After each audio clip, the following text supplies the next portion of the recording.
എല്ലാവർക്കും നമസ്കാരം. ഓം നരസിംഹായ നമ. ഭഗവാന്റെ ഈ വർഷത്തെ ഉത്സവം ഓഗസ്റ്റ് 19 ചിങ്ങം 3 വൈകിട്ട് കൊടിയേറുകയാണ്.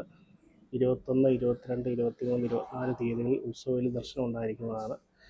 തിരുവോണം തൊഴിൽ 26 വൈകിട്ട് ഭഗവാന്റെ ആറാട്ടോടുകൂടി ഉത്സവം അവസാനിക്കുന്നതാണ്.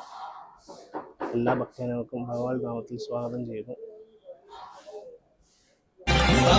പിളർക്കുന്ന